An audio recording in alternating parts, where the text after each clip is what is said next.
Talk Show. We're back and better than before. It's your boys, Mr. Zay, myzayday.com. We got Odio in the building. We got KC. We got Chaz too.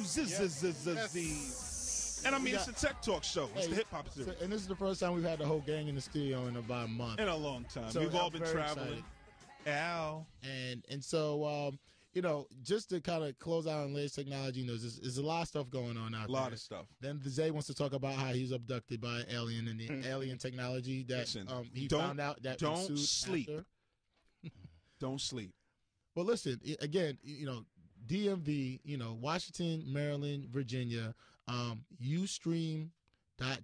I want to let you guys know about it, not only because I want them to sponsor the Tech Talk Show, but because we'll be using their software at the halfway mark at 7:30 here, so you can watch us live on the Tech Talk Show website, www.thetechtalkshow.ning.com. That's Ning, Ning.com. And latest technology news, just a few other things going on in the tech world that I think you guys should know about. The SBA, the Small Business Administration, has finalized Women's Small Business Contracting Program. It finally has started to implement a contracting program for women who own small businesses. I'm sure there's some women out there who own small businesses. Okay, 1 decade after Congress first authorized it, I said a decade, on Monday, SBA filed a final rule creating the long-awaited procurement program, which focuses on 83 industries in which women are underrepresented in the federal 83 industries in which women are underrepresented in the federal contracting marketplace. Yes. Program participants will be eligible for set-aside deals of less than $3 million. Wait, $3 million. $3 million, as in 3,6 zeros. For most contracts, and $5 million for manufacturing. The rule will appear in the Federal Register on Thursday. So it just happened.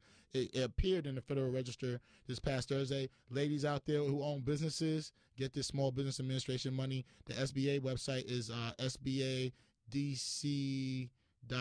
Or you can go to the general one, sba.gov. And put your zip code in, and it'll definitely place you to your local SBA office. Yeah, that's cool. Another recent study just showed that social networks are the most popular government 2.0 tool. A survey says social networks such as Facebook, Twitter, and MySpace are the most commonly used government 2.0 tools for government agencies. This is no surprise. This is according to a new survey from Hewlett Packard. Yeah.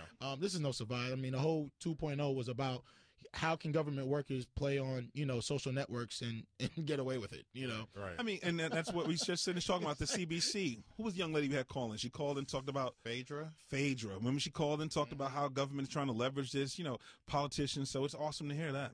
Yeah. And wait a minute. Wait. Yeah. This is the hip-hop series, right? Yeah, it is. I'm sorry. We're getting Let's get some music behind it. Oh, yeah, we need some hip-hop. How about Yo, let's drop the beat. Let's drop the beat. Give us some music. Let's get it right. You know the one. Like you hear, thank you. Let's give the phone number also in case anybody. Yeah, 1-800-450-7876. If you like the way $3 million sounds as a small business, $3 million, definitely call in 1-800-450-7876. You want to know more? We'll give you more information. Key is go to the website, utilize that computer in front of you.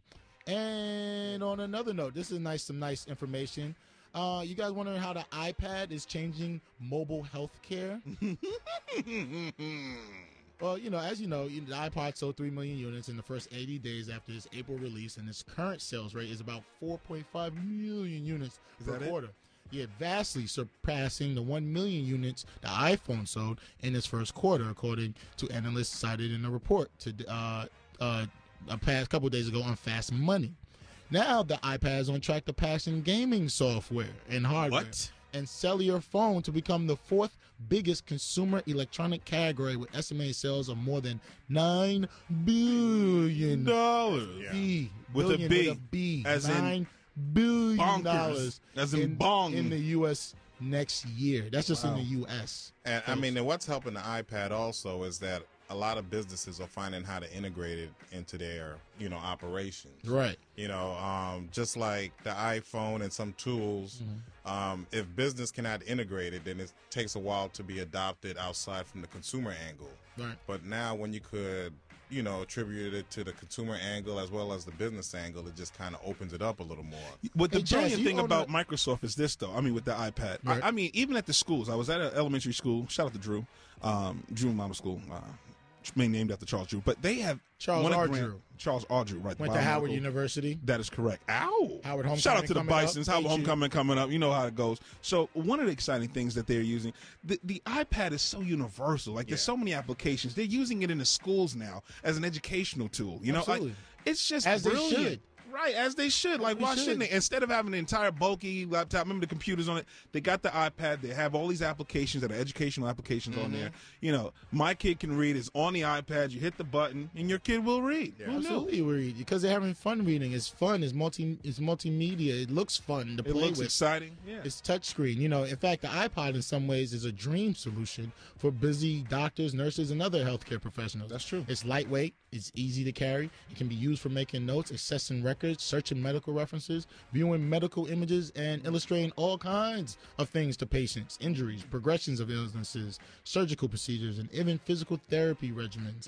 It offers access in the office, at the hospital, at home, at any place. Perhaps more importantly, its user interface is intuitive and has very little learning curve. So there's a range of ways doctors, nurses, and an array of emergency and supportive care professionals, including physical therapists, home care aides, mental health professionals, and even dentists, have already integrated the iPad as a crucial tool in their daily practice. So now hospital rounds are a particular challenge. Were a particular challenge, but now they're using so when it comes to electronic medical records, when using either laptops or smartphones, now they're just using the iPad, walking around with that. Has their information, like you said, Casey. They've integrated systems where you can access records and patient records through. Do live network monitoring.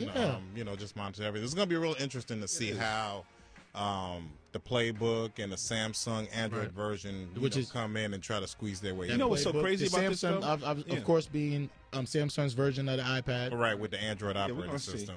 What's crazy about this is this, right? There was a slim market, and it was not too long ago, maybe about, probably 7-8 years ago, where tablet PCs they really created this market, this pocket for the iPad, right? Yeah. So I remember doctors. I was one of the people who actually created a solution for a medical system where we use the tablet. You're incredible. That is correct. You're on the Tech Talk show. But the tablet PC was that thing. The only problem, I mean, it had the swivel. You lay it down, but that swivel was so dangerous. You know what I mean? Like it could be broken. So all they did was disconnect the tablet from the pad and said, "iPad," which is just brilliant. But at the end of the day, it shows you how, sometimes being first in the market is not always the best thing, because you get to learn from the mistakes of the predecessor, i.e.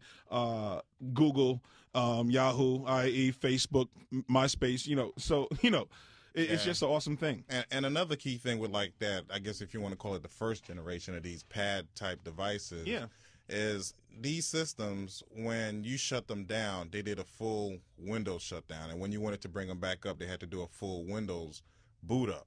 And, for these pads that had that limited processing time, you would wait, a very long time before you could get access to the operating system. And one of the things that, was done with the iPad is that, it doesn't go through a full shutdown. So, if you're watching TV and you see something and you want to search it, you just hit the on button. I love that. And you're good to go, as compared to having to boot up, those first generation. And it's incredibly energy efficient too. Like it's always in save mode for energy. Right. I love that. And that's part of the, the battery technology that's, been able to be leveraged, in the past, few years. The battery technology is definitely improved. Although I think, they still need to make a lot of headway, especially with cell phone batteries. But it's definitely going a long way. The iPad will last you a good day and a half, 2 days. Yeah, which is great for an electronic product. Yeah. So it's less time. And again, really quick, guys. If you look, that's the logo for the new logo Mac. You see what I mean about the lion kind of. Sneaking out of there in the background. Mac has come up with a new operating system that is dubbing Lion, and they've invited people out there to their headquarters. All their operating systems have California. names of cats. Yeah, so it started off with tiger, jaguar, leopard, and so forth. This is exciting. Speaking of lions and tigers, and I was watching Animal Planet the other day. This is a little bit off topic, but there was a tiger in Harlem. and it was exciting to see how this tiger existed in the projects. And I don't know how I'm tying that back into technology.